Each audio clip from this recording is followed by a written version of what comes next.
Assalamualaikum warahmatullahi wabarakatuh, sahabat rumah baca dimanapun Anda berada. Senang sekali saya Herna Pratama sebagai host akan menemani sahabat rumah baca dalam kegiatan Bincang Sore Ramadan edisi Senin tanggal 24 Maret 2025. Hari ini sedikit berbeda karena kita akan berbincang, kalau selama ini kita akan berbincang persoalan literasi, kita hari ini akan bergeser sedikit ke dunia seni. Seperti teman-teman tahu bahwa selama ini kita belajar seni itu ada seni rupa, ada seni musik, ada seni tari, dan seni drama atau teater. Nah, kali ini kita akan memfokuskan kepada satu seni, yaitu seni teater atau seni drama. Nah, kenapa seni teater ini sangat menarik untuk kita bahas? Karena seni teater itu merupakan gabungan, sebenarnya adalah gabungan dari seni musik, juga ada musik, ada tarinya. Nah, jadi drama atau teater ini juga sangat unik karena memadukan antara dua seni berbeda. Jadi ada seni musik dan ada seni teater. Nah, hari ini kita akan mengundang salah satu pemateri yang mungkin cukup terkenal, cukup tidak asing lagi bagi kita, apalagi bagi teman-teman yang kuliah di prodi seni teater isi pada panjang, mungkin sudah tidak asing lagi dengan nama pemateri yang akan kita undang pada sore hari ini, yaitu adalah Dr. Sulaiman Junaid, SSN MSN. Beliau merupakan dosen seni teater di isi pada panjang, sekaligus beliau juga adalah pendiri sekaligus pengelola komunitas seni kuflet yang ada di Padang Panjang. Dan sebelumnya juga beliau adalah kepala program studi kaprodi dari seni teater isi Padang Panjang. Nah, kita akan berbicara tentang semua orang bisa menjadi dramawan. Jadi setiap orang apapun, walaupun dengan kondisi apapun, kita bisa bereksplorasi dan bereksplorasi, kemudian mengembangkan diri kita untuk menjadi seorang dramawan atau sebagai seorang teater. Kita akan coba terhubung dengan pemateri kita dengan kalau kita manggil Pak Sulaiman Junaid ini, kalau kita manggilnya Adun namanya. Jadi kita akan berbicara bagaimana seluk-beluk dunia teater, bagaimana teknik kita berteater. Sembari kita akan menunggu juga beliau untuk join ke live.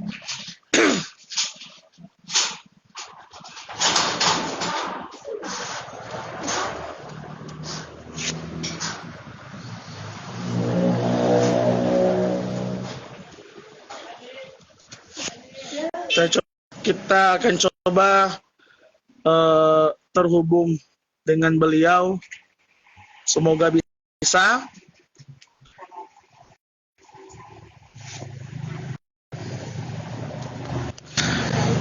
Assalamualaikum, Adun. Waalaikumsalam.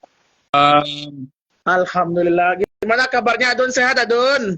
Kabar baik. Ini bentar nih videonya masih. Oh iya, masih kebalik, Adun. Iya.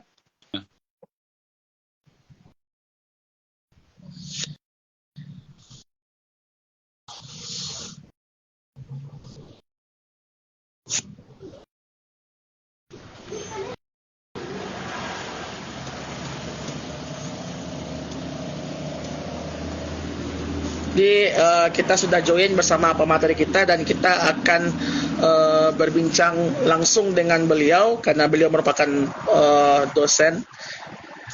Nah, sudah terlihat, alhamdulillah sudah terlihat. Apa kabar? Sudah lama kita tidak bertemu. Waalaikumsalam, Adun. Sudah lama kita tidak bertemu ya, Adun? Iya. Mana videomu kok nggak nampak ya? Sudah nampak, Adun. Oh iya. Di sini nampak, mungkin beda tampilan mungkin kalau di HP Adon mungkin. Ya, ya, ya. Don, Oke.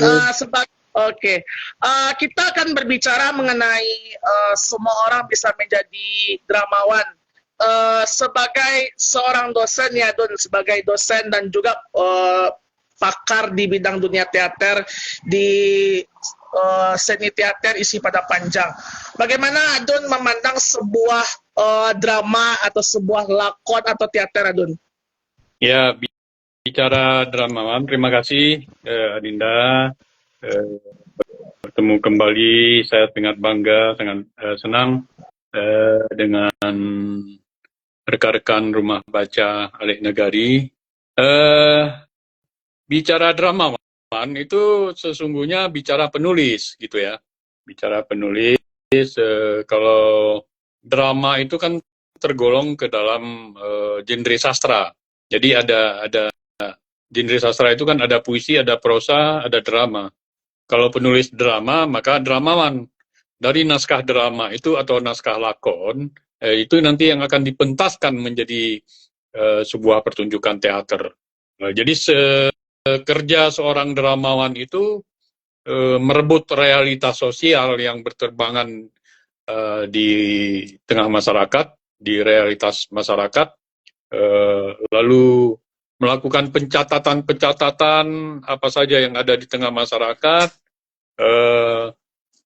Ini yang akan direbut gejala-gejala sosial ini secara intuisi, secara imajinasi, secara sintesis dalam kesatuan bahasa, kemampuan melihat kebenaran di dalam ruang intuisi, kemampuan berpikir dan latihan berpikir. Ini tentu menjadi ruang-ruang kerja kreatif bagi seorang penulis lakon, lalu dia melakukan proses latihan berpikir dalam ruang imajinasi, melakukan penciptaan konflik dalam pikiran, peristiwa dan pengalaman-pengalaman jiwa untuk membangun struktur dramatik. Struktur dramatik inilah nanti dalam wujud penciptaan naskah lakon yang akan digarap menjadi sebuah pertunjukan teater oleh seorang sutradara. Nah, sintesis kesatuan gabungan bahasa ini yang bisa melalui bahasa-bahasa puitik, ambiguitas yang bersayap, pilihan-pilihan teknya menjadi berkenaan dengan tek-tek yang memiliki makna yang kuat. Jadi ada gerakan-gerakan di dalam medium sastra itu, ada gerakan-gerakan dalam kesadaran realitas yang harus dibangun. Jadi pengalaman, kesadaran, kepekaan menjadi sebuah intuitif yang menjadi visi dan misi dalam kekayaan rohani seorang sastrawan, seorang dramawan tentunya. Gairah kreatif inilah yang akan diwujudkan menjadi konsep penciptaan dalam pergaulan melalui sisi realitas sastra.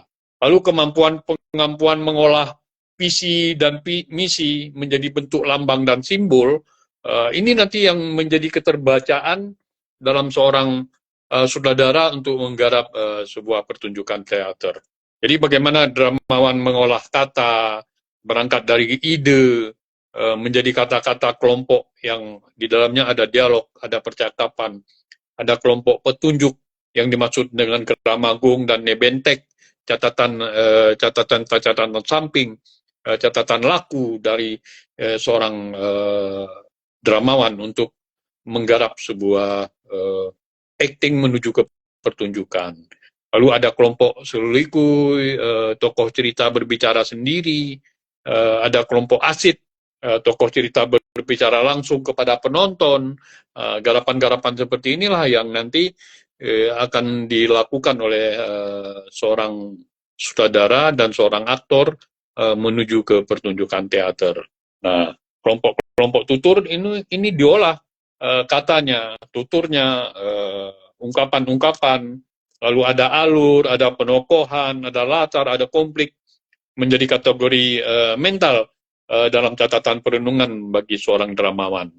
Saya kira bagaimana seorang dramawan membuat naskah, itu menjadi penentu dalam memulai cerita. Bagaimana dia membuat perkenalan tokoh melalui deskripsi-deskripsi yang dia tawarkan, lalu bagaimana gambaran langsung si tokoh kepada penempatan peristiwa yang kuat dan penting untuk menentukan tokoh utama dan menuju ke klimaks.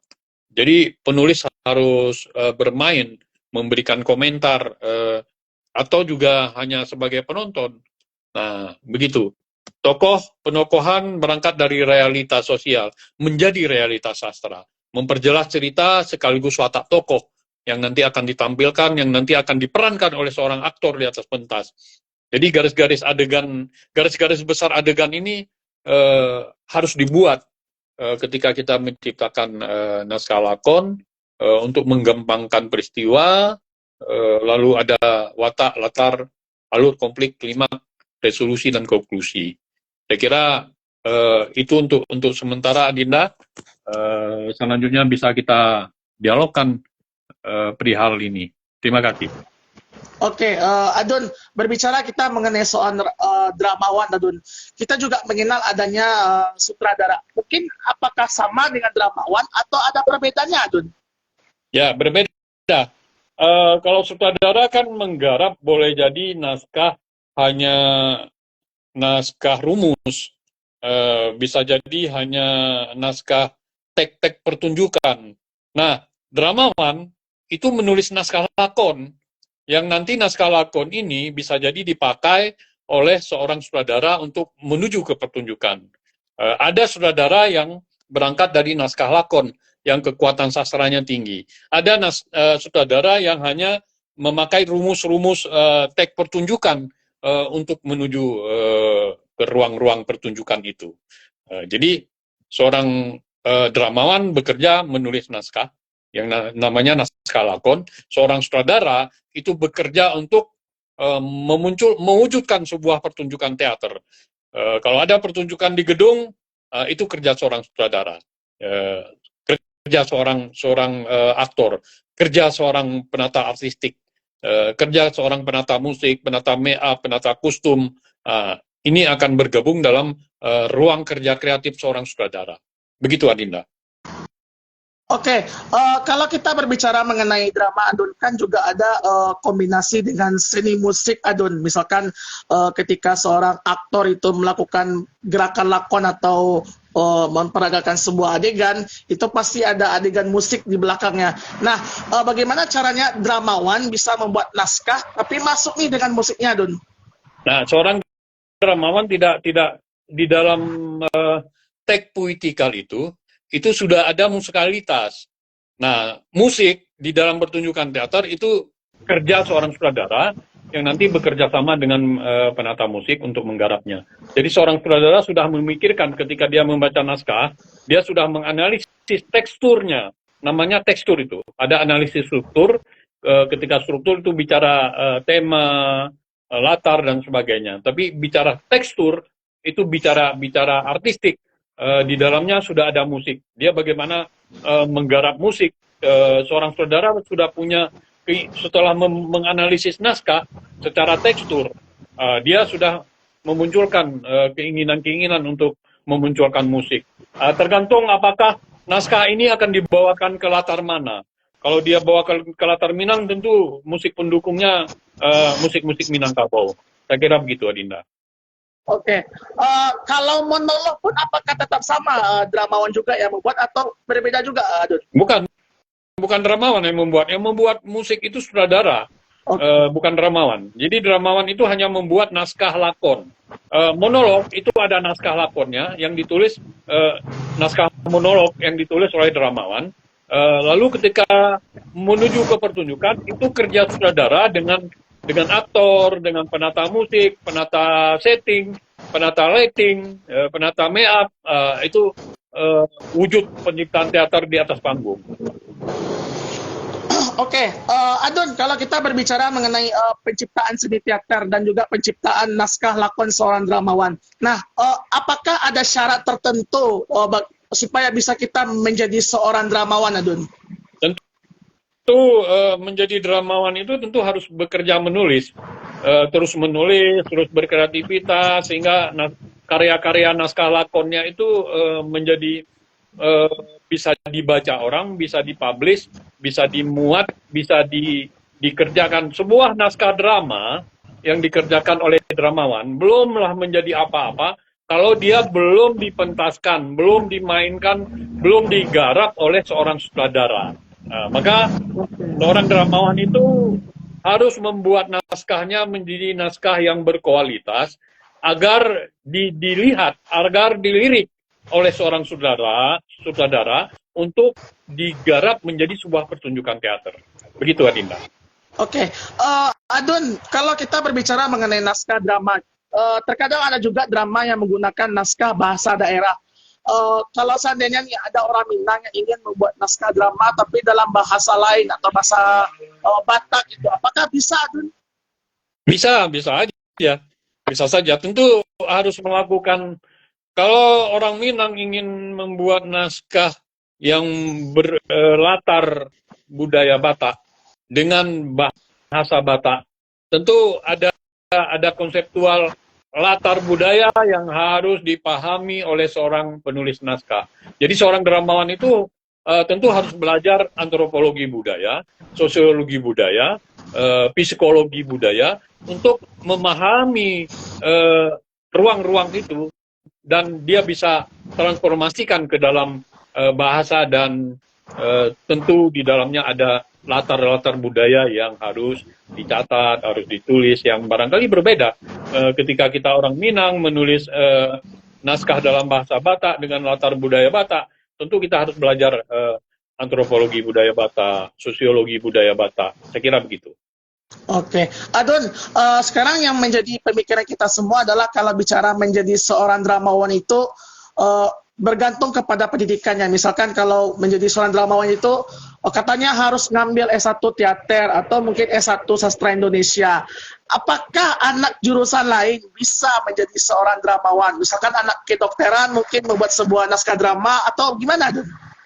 Bisa. Sama dengan penyair misalnya kan.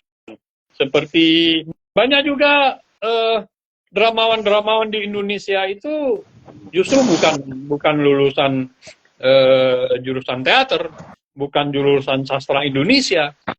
Bahkan ada dramawan kita yang beliau itu ya sarjana teknik, beliau itu sarjana ekonomi, tapi beliau juga suka menulis, dan bahkan kualitas karya sastranya itu, dramanya menjadi berkualitas. Itu yang saya katakan tadi, ada beberapa hal yang harus dipahami. Bagaimana teknik menulis Walah Jembatan Keledai, bagaimana gagasannya, menemukan gagasan, bagaimana latar penokohan, konflik, dan nasib tokoh. Nah, ini yang menemukan ini secara fenomenologi yang harus ditemukan di tengah masyarakat. Jadi banyak seniman-seniman kita yang menulis naskah seperti Pak Wisran Hadi, dia itu justru sekolahnya sekolah seni rupa, sekolah menengah seni rupa. Tapi siapa yang tidak kenal Pak Wisran Hadi di Sumatera Barat, bahkan di Indonesia, mungkin di dunia juga. Beliau banyak menulis naskah drama sehingga beliau disebut sebagai dramawan. Bahkan sering naskah-naskah drama beliau itu sangat acap menjadi juara di tingkat nasional, Asia Tenggara dan internasional. Jadi tidak karena dia itu sebagai mahasiswa S1 di jurusan teater atau di Fakultas Sastra. Tergantung bagaimana kualitas kita, bagaimana keinginan kita ingin menjadi seorang dramawan. Tentu banyak hal yang harus dipelajari, termasuk salah satunya bagaimana merebut gagasan, bagaimana menulis Jembatan Keledai, bagaimana latar penokohan, konflik dan nasib tokoh yang harus kita bangun secara struktur dramatik ketika kita menulis naskah drama. Saya kira begitu. Oke, berkaca mungkin Adun dari pengalaman Adun yang sudah melalang buana, termasuk Adun juga pernah menjadi juri lomba monolog di beberapa, termasuk di acara FLS 2N. mungkin bagi kita yang pemula mungkin merasa bingung mungkin karena kalau Adun bilang tadi dramawan itu membuat naskah itu berangkat dari realitas sosial, sedangkan ada banyak ribuan realitas sosial. Bagaimana caranya untuk menggali? Apakah kita harus menggali realitas sosial tersebut atau bagaimana? Ya kan, kalau kita ingin tahu berapa banyak realitas sosial yang ada dalam diri kita, berapa banyak pengalaman yang paling menyedihkan, berapa banyak pengalaman yang paling menyenangkan, menyakitkan, dendam, sakit hati. Nah, ini kan menjadi realitas sosial sebenarnya yang ada dalam diri kita. Sayangnya, semua orang itu kan lupa pada itu. Sesungguhnya kalau kita ingin menulis, coba saja menulis realitas sosial yang ada dalam diri kita. Lalu kita jadikan realitas sastra. Nah, itu sangat luar biasa saya kira. Tangkaplah, galilah, rebutlah, jangan tunggu. Karena kita ini manusia tidak akan muncul, tidak akan diberikan wahyu oleh Tuhan. Kita ini harus merebut gagasan untuk kita menulis. Jadi gagasan yang ada dalam diri kita itu sangat banyak sebenarnya. Yang ada di luar kita, di lingkungan masyarakat kita, itu juga beribu banyaknya. Nah, ini yang harus kita rebut, bukan kita tunggu. Kita rebut, lalu kita tulis. Nah, itu dia. Menulisnya bagaimana kita membuat penokohan, bagaimana kita membuat konflik, bagaimana nasib tokoh yang harus kita bangun.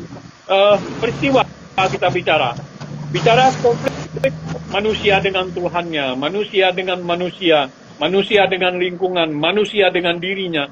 Kan konflik manusia kan itu saja. Nah, bagaimana kita membangun, merebut itu, lalu kita menulis.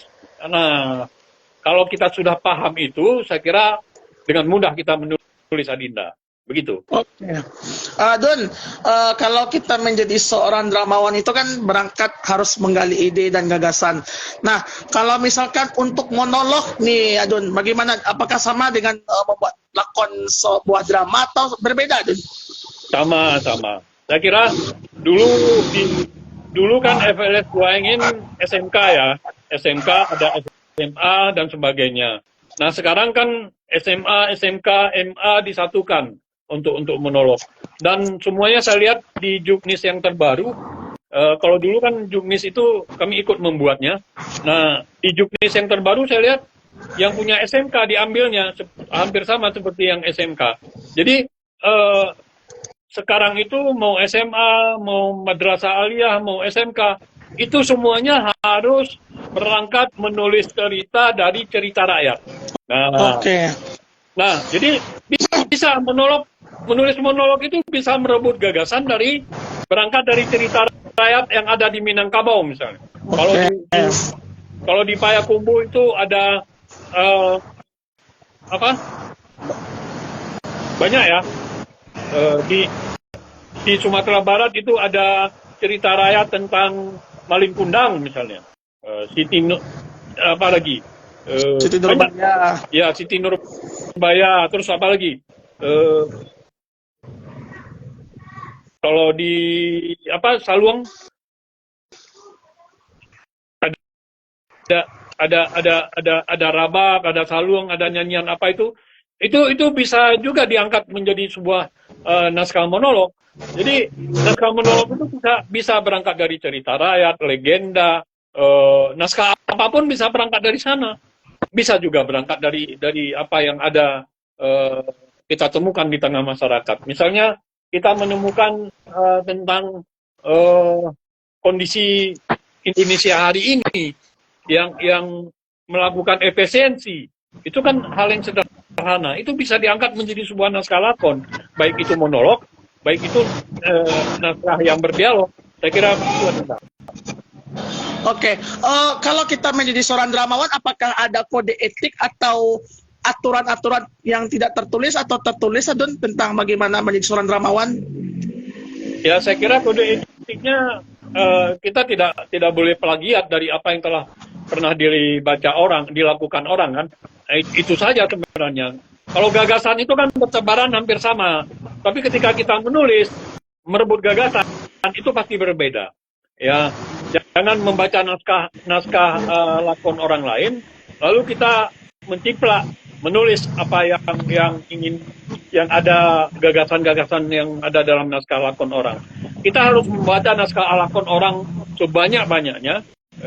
Itu menjadi sebuah pemikiran, sebuah pengayaan pengalaman untuk kita, tapi bukan untuk melakukan menciplaknya.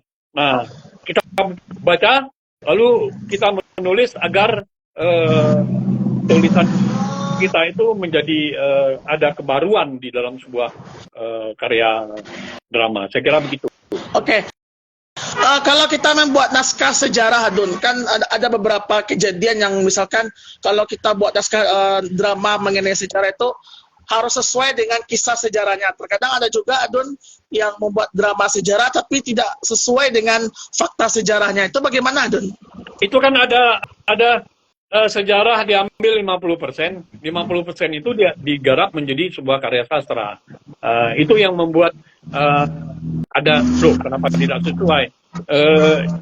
Hanya 50% diambil. Kalau tidak, maka dia tidak menjadi struktur dramatik di dalam sebuah karya sastra itu menjadi tidak menarik, menjadi kaku karena berada 100% sejarahnya gitu. Jadi kita ambil sejarahnya 50%, setelah itu kita garap ada garapan wujud-wujud dramatiknya secara simbolik, secara lambang dan sebagainya. Sama seperti ketika saya menggarap saya proklamasi beberapa waktu yang lalu itu kan berangkat dari sastra pertunjukan teater terinspirasi dari kepahlawanan, teater kepahlawanan. Kami menggarap Bung Hatta, mengambil sejarahnya, lalu melakukan riset. Hasanah Soleha Hasanah Nasution menulis naskah, lalu melakukan riset yang mendalam terhadap bagaimana Bung Hatta sejarahnya dari masa kecil sampai dia memerdekakan Indonesia. Nah, setelah itu saya membaca naskah itu membuat ke pertunjukan. Saya kira itu di dalam naskah seorang dramawan sudah ada 50% berangkat dari sejarah, kalau itu berangkat dari sejarah, lalu 50% lagi itu digabungkan dengan kekuatan sastrawinya agar naskah itu menjadi menarik. Saya kira begitu. Oke, Adun, saya pernah melihat postingan Adun di Instagram, ada satu naskah drama yang cukup terkenal dari Aceh, karangan Adnan PM Toh ya, Adun? Oh ya. Nah, itu kenapa bisa diangkat kembali menjadi sebuah teater? Apakah sebagai bentuk pelestarian atau mungkin mengenang memori dari almarhum? Bagaimana, Adun?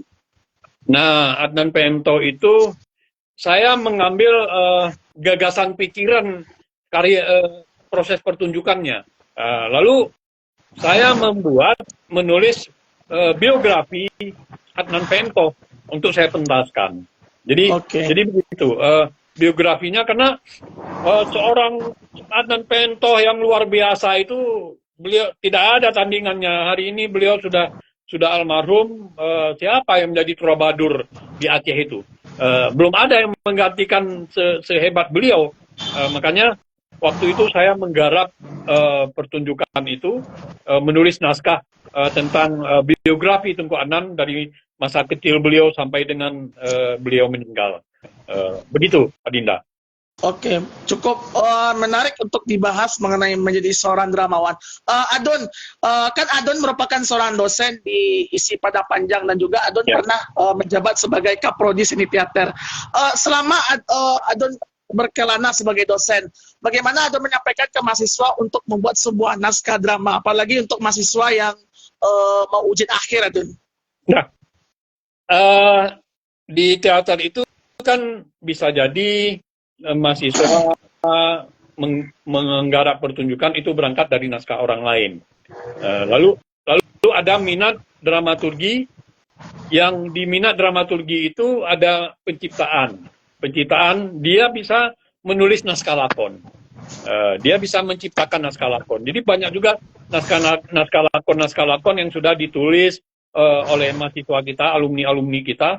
Ada juga yang menulis monolog, ada juga yang berangkat dari Randai, lalu dia menulis naskah kembali, begitu. Lalu di dalam teater itu ada mata kuliah penulisan lakon. Jadi jadi ada penulisan lakon realisme, penulisan lakon non realisme. Kebetulan kedua mata kuliah itu sekarang saya yang mengampunya. Jadi bagaimana menulis naskah lakon itu diajarkan 1 semester di jurusan teater. Itu yang naskah lakon realisme. Ada naskah lakon non realisme juga diajarkan 1 semester lamanya di prodi kami, sehingga ketika mahasiswa ini masuk ke fase terakhir, maka dia boleh dramaturgi itu boleh menulis naskah, menulis naskah. Kalau anak-anak penyutradaraan ingin naskahnya menulis naskahnya sendiri, tapi dia harus ada syarat. Syaratnya naskahnya pernah dimuat di media, pernah naskahnya beberapa kali dipentaskan orang lain, agar keberadaan naskah itu bisa diakui. Nah, begitu Adinda. Oke, Adon kan pernah nih menjadi juri monolog atau juri-juri sebuah perlombaan. Ada nggak Adon pernah menilai atau mengkurasi naskah-naskah dramawan dari anak SMA, Adon? Ada. Bahkan terkadang anak SMA itu juga memiliki naskah yang berkualitas. Dulu di jalur SMK, lomba monolog, dia terkadang bahkan dia menulis naskah sendiri. Karena di jalur SMK itu kan wajib menulis naskah. Naskah, berangkat dari naskah, mau itu legenda, mau itu cerita rakyat yang ada di kampungnya masing-masing. Lalu mereka menulis, lalu mereka garap menjadi monolog. Nah, sekarang kan sudah menjadi untuk SMA, untuk SMK, untuk MA, sama sekarang. Jadi satu paket. Mungkin karena efisiensi, maka FLS 3N sekarang, FLS 3N namanya, itu disatukan semuanya. Mau SMA, MA, SMK. Nah, di dalam monolog itu harus menulis naskah. Naskahnya boleh juga naskah yang berangkat dari naskah yang ditulis orang lain, tapi juga harus tentang cerita rakyat, begitu. Oke, Adon, bagaimana tips dari Adon untuk siswa-siswa SMA yang membuat naskah drama, apalagi sebentar lagi sudah masuk musim FLS 3N, Adon? Ya, saya kira itu tadi, rebut gagasan yang ada di masyarakat. Misalnya dia ingin, ini kan cerita rakyat nih, apa cerita rakyat yang ada di daerah dia. Dia harus tahu itu dulu. Setelah itu dia harus rebut gagasan, buat jembatan keledainya. Membuat jembatan keledainya, temukan ide gagasan, lalu buat apa latar peristiwanya, latar tempatnya di mana, kapan waktu kejadian, lalu konfliknya apa saja, dibuat deskripsinya, lalu ada tokoh-tokohnya siapa saja, nasib tokohnya bagaimana. Nah, kalau itu sudah ada, tinggal menulis saja lagi. Itu dia. Maka jembatan keledai itu yang perlu dibuat dulu. Kalau sudah ada jembatan keledai, tinggal menuliskan deskripsinya lagi. Begitu. Oke. Berarti ide dan gagasan itu sangat penting untuk dalam kita membuat naskah sebagai dramawan. Nah, kalau bagi masyarakat awam, kadang kan untuk menjadi seorang dramawan, naskah itu kan menggabungkan antara seni sastra, puisi dan segala macam. Sedangkan orang banyak nggak suka, Don, membuat puisi atau sastra. Bagaimana tuh, Don?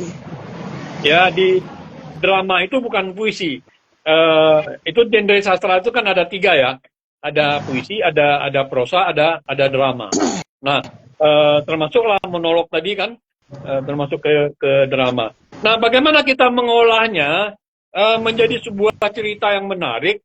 Ya, saya kira masyarakat awan menjadi menarik itu. Gagasan-gagasan itu yang makanya di jembatan keledai tadi, bagaimana kita membuat gagasan itu menjadi menarik, ide itu menjadi menarik, latar tempatnya menjadi menarik, tokoh-tokoh yang kita munculkan itu tokoh-tokoh yang memiliki kekuatan ruh, kejiwaan.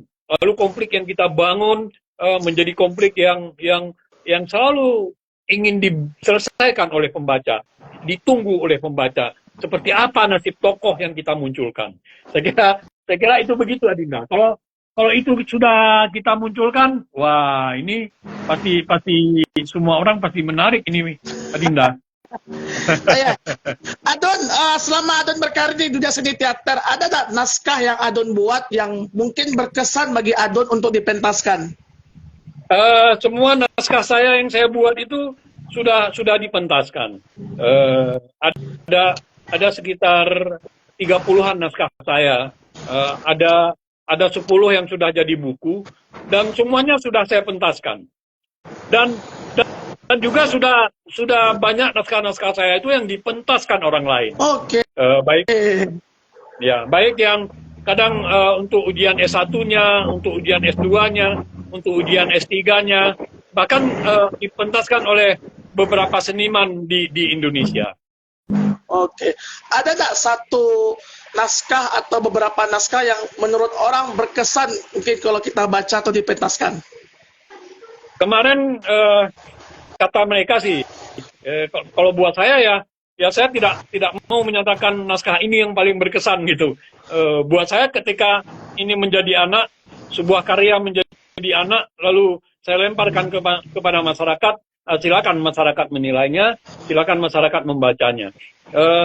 Ada naskah Jambo Luka Tak Teraba, itu banyak orang menyatakan naskah ini sangat memiliki kekuatan yang ada ruh di dalamnya, kata mereka. Ada tawaran-tawaran pikiran yang menarik di dalam pergulatan konflik si tokoh. Dan itu naskah itu yang paling sering dipentaskan rekan-rekan di Indonesia. Oke. Adon, ada juga kemarin kalau tidak salah nih ya, kalau salah mungkin diklarifikasi, ada pementasan tentang Sisi Mangaraja 12 ya, Don? Ya. Kebetulan kan kita dari Isi Padang Panjang dapat hibah. Kebetulan hibah DRPM dari kementerian. Kebetulan saya ketua dari rekan-rekan itu, ada saya, ada Bu Rosta, ada Pak Enrico Alamo, ada Bu Sherly yang dari Tari. Jadi kita melakukan riset itu tentang Sisinga Mangaraja, melakukan riset tentang opera Batak karena kita garap seperti opera Batak. Jadi tahun pertama, tahun kedua, tahun ketiga, tahun pertama kita pentas di Malaysia, di Kuala Lumpur dan di Pahang. Yang menulisnya naskahnya saya, yang nyutradarainya Pak Enrico. Tahun kedua kita pentas di Vietnam, yang nulis naskahnya saya, yang nyutradarainya Pak Riko. Tahun ketiga kita pentaskan di Samosir karena pandemi kita nggak bisa pentas ke luar negeri, tapi rencananya waktu itu kita ingin pentas di Jerman, tapi akhirnya kita pentas di Samosir, di tempat opera Batak itu ada. Nah, yang menulis naskahnya saya, yang dengan Pak Riko yang nyutradarai. Begitu, Adinda. Bagaimana tanggapan masyarakat di Samosir yang menonton pertunjukan opera Batak Sisi Mangaraja 12-nya, Don? Nah, mungkin karena ini kan sudah kita garap, kita padukan dengan tenis teater modern. Jadi ada ada tawaran-tawaran yang berbeda dengan opera Batak yang konvensional, opera Batak yang tradisional, yang klasik, opera Batak yang klasik itu agak berbeda. Jadi tentu ada menjadi pikiran-pikiran yang berbeda, yang ada tawaran-tawaran baru mungkin dari masyarakat yang dikatakan wah ini menarik, yang seperti ini menarik untuk kita tonton, karena kita hanya memberi ruang melakukan pertunjukan hanya 45 menit. Kalau yang klasik itu kan bisa 1 hari, mungkin bisa 3 jam dan sebagainya. Begitu, Dinda. Oke, Adun sebagai pembina di komunitas seni kuflet, apakah anggota di seni kuflet pun juga diajarkan cara membuat naskah lakon, Adun? Ya, jadi di kuflet itu kita semua anggota harus bisa menulis puisi, semua anggota harus bisa menulis cerpen, semua anggota harus bisa menulis naskah lakon, semua anggota harus bisa jadi aktor, semua anggota harus bisa menari, semua anggota harus bisa melukis, semua anggota harus bisa bermain musik, semua anggota harus bisa menata artistik. Jadi begitu, Adinda. Oke. Ada tak suka duka selama Adun berkecimpung di seni kuflet, terutama pada urusan teater, Adun? Nah, ya saya kira sangat banyak ya. Ketika kita berproses teater itu kan ada ruang-ruang yang berbeda. Apalagi kalau dulu ketika awal-awal tahun berdiri kuflet, itu anggota kuflet kan kalau kita proses latihan itu sangat disiplin, sangat atletik, sangat paham dengan apa yang kita inginkan. Sekarang juga disiplin, tapi mereka itu berbeda karena anak-anak Gen Z sekarang kan tidak bisa kita samakan dengan anak-anak masa tahun-tahun 90-an, kan begitu, Adinda. Oke. Adun, ada tak rencana membuat naskah lakon mungkin tentang pahlawan dari Sumatera Barat, Adun? Sudah. Naskah lakon yang kita buat itu tentang Bung Hatta. Saya proklamasi judulnya. Oke, saya proklamasi. Setelah Bung Hatta mungkin apakah ada next tokoh-tokoh lain, Adun? Ada. Kita ingin sedang dalam proses ini tentang Hamka. Oke. Dan itu mungkin kapan rilisnya, Adun? Teaternya, Adun? Atau dalam tahun ini atau dalam tahun depan, Adun? Tahun ini insya Allah setelah pertunjukan saya proklamasi ke Jakarta, itu pulang dari Jakarta kita akan berproses kembali tentang Hamka. Hamka sudah siap naskahnya, kebetulan saya membuat, itu mulai kita proses besok. Oke. Adun, bagaimana tanggapan anggota kuflet ketika diajarkan bagaimana cara menulis naskah drama? Apakah mereka tidak gugup lagi ketika ada tugas akhir S1-nya atau gimana, Adun? Ya, di kuflet kan tidak semua anggota kita tidak semua jurusan teater kan. Anggota kita ada yang SMA, ada yang di Muhammadiyah, ada yang di UIN Batu Sangkar dan UIN Bukit Tinggi. Jadi kita ini ada masyarakat yang memang tidak belajar di akademik. Jadi kita satu semuanya. Kita adalah satu untuk semua untuk satu. Lalu kita harus belajar semua apa yang kita pahami, dan saya lihat adik-adik itu memang sangat dengan senang hati ya. Mereka belajar menulis naskah lakon. Oke, berarti memang tidak ada beban ya. Kalau kita kan membuat naskah drama itu kan, aduh gimana nih buat naskah drama, pusing gitu kan. Kalau mereka tuh udah terbiasa ya, Don?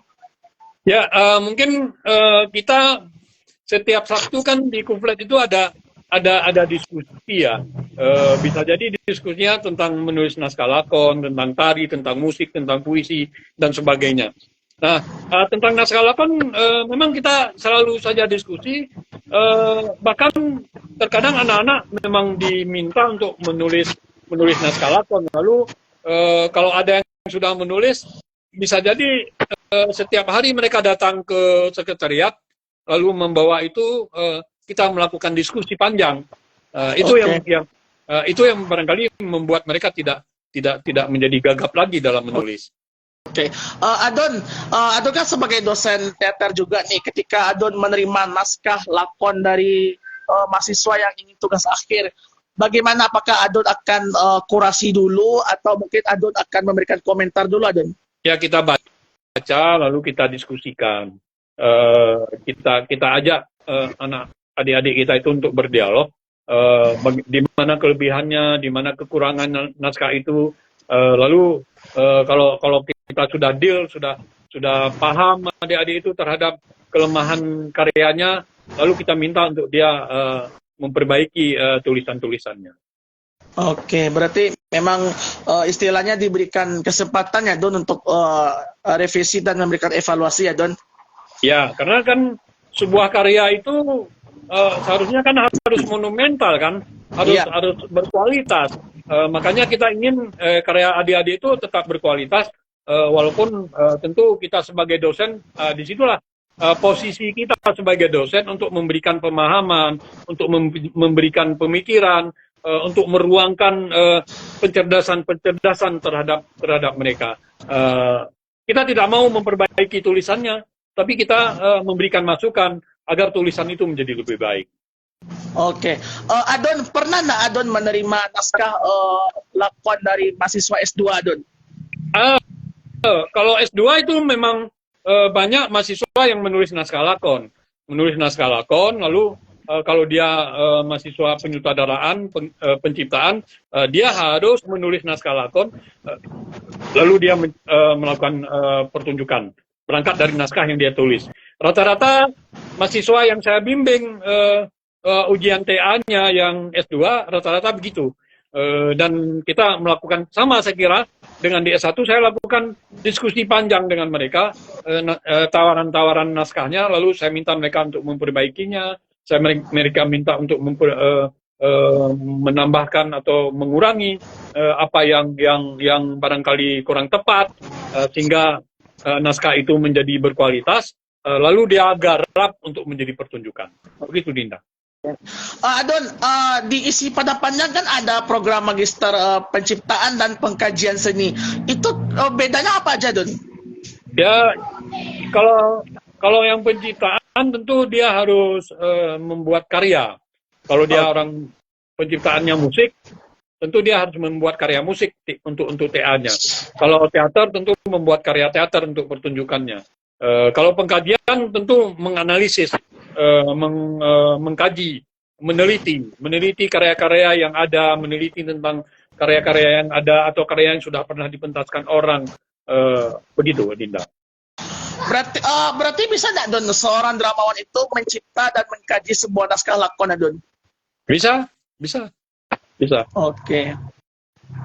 Berarti seorang dramawan itu punya kesempatan untuk bisa membuat naskah sendiri dan juga mungkin bisa mengkurasi naskah orang lain, ya, Don? Ya, menganalisis. Dia berangkat. Kalau di minat dramaturgi itu boleh menganalisis lalu menawarkan penciptaan, menawarkan dramaturg, membuat dramaturg, ada konsep pertunjukan yang dia buat. Boleh. Oke. Adon, apa pesan yang ingin Adon sampaikan kepada teman-teman pegiat literasi yang mungkin yang sedang mendalami mungkin seni teater atau di minat dramaturgi, bagaimana supaya tidak menyerah nih dalam membuat naskah lakon, Adon? Nah, untuk membuat naskah lakon banyak membaca, banyak turun ke lapangan untuk merebut gagasan, lalu memunculkan gagasan yang ada dalam diri kita, tulis jembatan keledai, lalu tulis naskah. Banyak membaca itu yang paling penting dulu. Membaca, dengan membaca itu kita akan menemukan gagasan-gagasan baru. Lalu tulislah. Buat orang teater, apa saja garap, apa saja dilihat, rasakan, lalu munculkan proyeksi artistik untuk menjadi sebuah pertunjukan teater. Untuk semua menjadi pertunjukan apapun, saya kira begitu. Oke. Terima kasih Adon yang telah memberikan gagasan, inspirasi tentang dunia teater. Kita doakan juga semoga, kabarnya Adon mau pengajuan profesor ya Adon? Insya Allah, dan semoga kabarnya isi sekarang sudah ada 2 profesor ya Don, Profesor Rostaminawati sama Anda Sastra ya Don. Ya. Mungkin insya Allah ada juga profesor dari seni teater, insya Allah mungkin ada. Insya Allah. Di teater itu banyak itu ada. Siapa Don? Di teater kan banyak yang doktor tuh, jadi bisa aja. Mudah-mudahan lah dalam waktu dekat nih ada doktor teater, ada profesor teater. Amin. Ya itu makanya kan dibilang mungkin kalau tidak Prof Sulaiman, mungkin kalau enggak Prof Darminta mungkin. Iya. Terima kasih ya Don telah berbagi, semoga bermanfaat bagi kita semua. Terima kasih juga sahabat RBHN dimanapun Anda berada, semoga ini menginspirasi kita dalam membuat naskah lakon drama dimanapun berada. Saya Herna Pratama, terima kasih. Wabillahi taufiq wal hidayah. Wassalamualaikum warahmatullahi wabarakatuh dan salam literasi.